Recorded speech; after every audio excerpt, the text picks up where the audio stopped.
When it comes to African history, few kingdoms have been as deliberately misunderstood, as fiercely debated, and as profoundly misrepresented as the Kingdom of Dahomey. Recent movies have also played a significant role in misrepresenting the true history of Dahomey. To many, the name conjures a distorted image, painted by European pens, a caricature of a savage Black Sparta, a nation supposedly built on nothing but warfare and the sale of its own people. This narrative, a convenient excuse for European guilt, has for too long overshadowed the truth of the Fon civilization that carved its destiny into the heart of West Africa. This is not a story of apology or defense. It is a reclamation of the truth. It is an invitation to step beyond the veil of propaganda and meet the real Dahomey, a deeply spiritual people who navigated the treacherous events of the Atlantic world with a fierce commitment to their sovereignty. This is the story of a people whose history was not merely a reaction to Europe, but a continuation of a long and proud legacy forged in the rich soil of the Dahomey Plateau. Long before the first European ships scarred the horizon, the lands that would become Dahomey were a cradle of African innovation. On the Dahomey Plateau, a region that is now part of the modern Republic of Benin, complex societies began to blossom from the middle of the first millennium. These were not simple scattered tribes, but organized communities engaged in skilled crafts and extensive trade.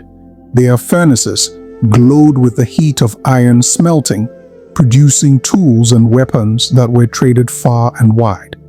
By the 17th century, this region was a major center of iron production in West Africa. Out of this dynamic environment rose the predecessor kingdoms, most notably Alada and Hueda.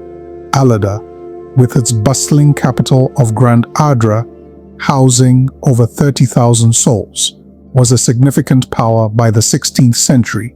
It was a kingdom with a structured bureaucracy, a prime minister, and religious chiefs. It was Alada that first established many of the political structures that Dahomey would later inherit. As Alada's influence began to wane, the kingdom of Hueda rose on the coast, its port of Ouidah becoming a magnet for trade. Yet, in the interior, a new power was stirring.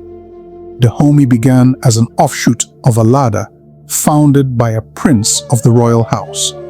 For a time, it was a subordinate state, paying tribute, but the ambition of its rulers could not be contained. In the 1720s, under the visionary and relentless King Agaja, Dahomey rose.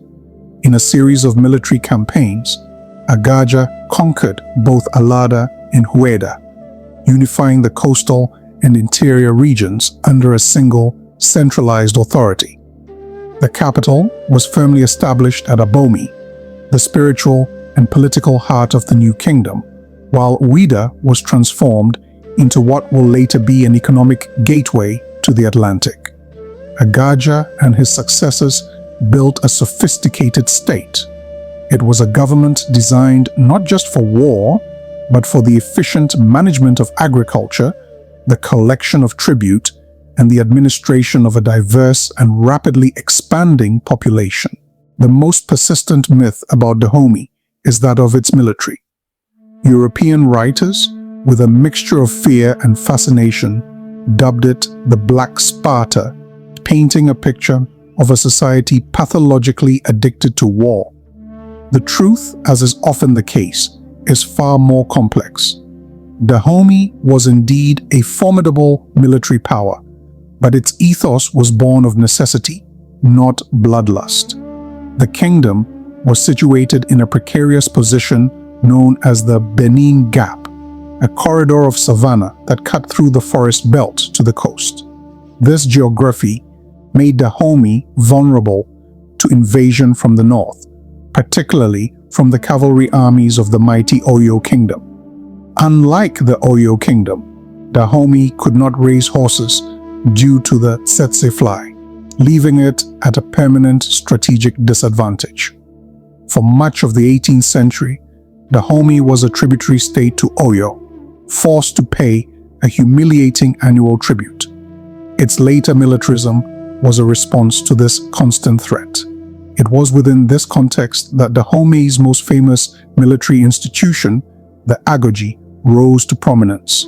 Known to Europeans as the Dahomey Amazons, these were an elite, all-female military regiment that served as the king's personal guard and as a frontline fighting force. Their origins may trace back to the corps of female elephant hunters or to the royal guard of the regent Queen Hangbei in the early 18th century. It was King Gezo in the 19th century who formally incorporated them into the army, recognizing their unparalleled bravery. At their peak, they numbered as many as 6,000 warriors, women who were renowned for their ferocity in battle. They were considered ahosi, or wives of the king, and held a position of immense prestige and power within the kingdom. The Agoji were a symbol of the central role of women in Dahomey society. For decades, Dahomey fought to throw off the yoke of the Oyo kingdom. The moment of liberation finally came in the 1820s, under the reign of King Gezo. After the Oyo kingdom began to crumble from internal decay, Gezo seized the opportunity, leading his armies to a decisive victory and ending Dahomey's long period of subjugation. To understand Dahomey is to understand its soul, and the soul of the Fon people was rooted in the deep and complex spiritual system of Vodun. This was not the sensationalized voodoo of Hollywood horror films, but a sophisticated worldview that connected the living, the dead, and the divine in a sacred, unbroken chain. The Fon universe was populated by thousands of Vodun, or spirits, which could be forces of nature, deified historical figures, or the spirits of one's own ancestors. Ancestor veneration was the bedrock of this system. The Fon believed that the land of the dead, known as Kutom, was a world that mirrored the world of the living. A person's status and relationships continued after death, and the ancestors remained active and influential participants in the lives of their descendants. The king who reigned on earth also reigned in Kutom, and communication between these two worlds was constant, mediated by priests and diviners. It is within this spiritual framework that the practice of human sacrifice must be understood. European observers seeking to portray Dahomey as barbaric seized upon this practice, exaggerating its scale and misinterpreting its meaning. For the Fon, sacrifice was a central religious principle, a way of honoring the gods and ancestors and maintaining cosmic balance. While animal sacrifices were common, human sacrifice was a solemn event, largely restricted to the royal court.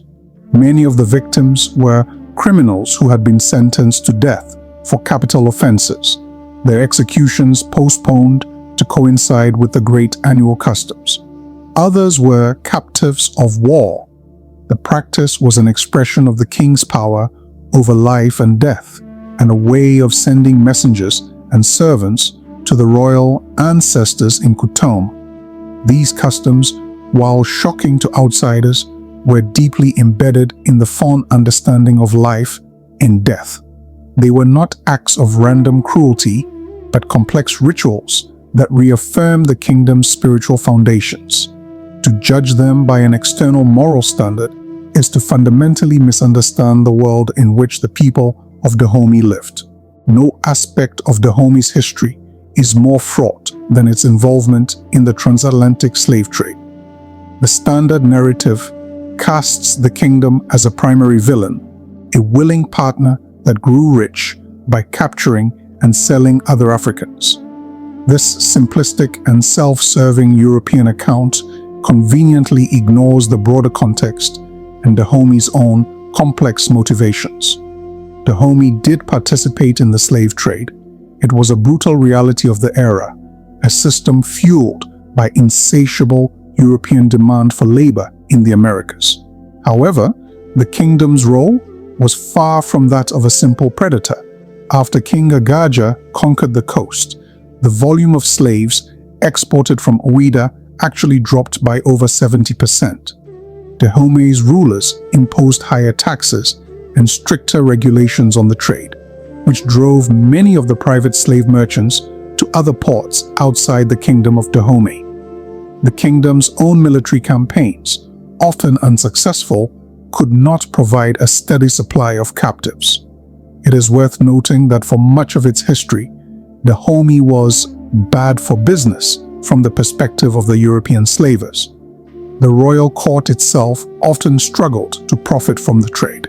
King Kapengla, who reigned from 1774 to 1789, when confronted by European abolitionists, delivered a powerful and revealing response. He explained that Dahomey was surrounded by enemies and was forced into war to defend itself.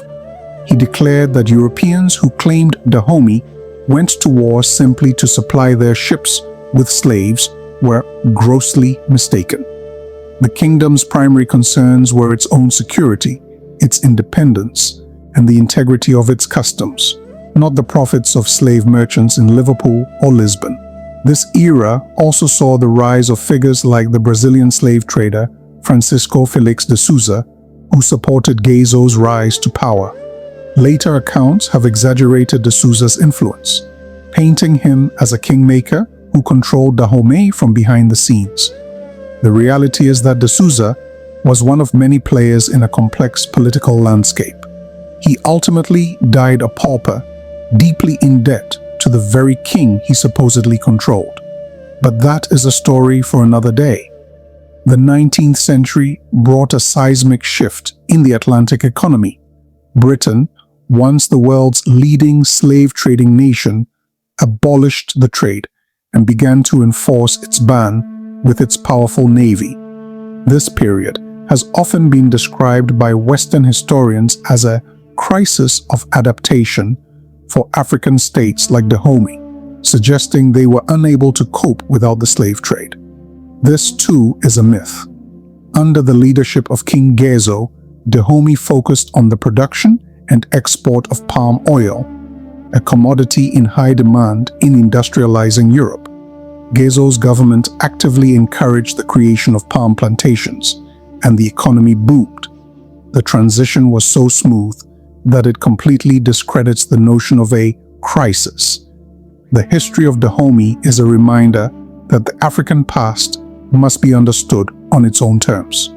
For too long, its story has been held captive, distorted by European narratives that served colonial interests. Whether it was the pro-slavery camp portraying Dahomey as a despotic state to justify their own inhumanity, or the abolitionist camp depicting it as a victim of the trade to advance their cause, neither was interested in the truth. Both saw Dahomey not as it was, but as a tool for their own debates. Dahomey was not a footnote in European history. The lion and the leopard, symbols of Dahomey's royalty, do not need the approval of the hunter. Until the lions have their own historians, the history of the hunt will always glorify the hunter.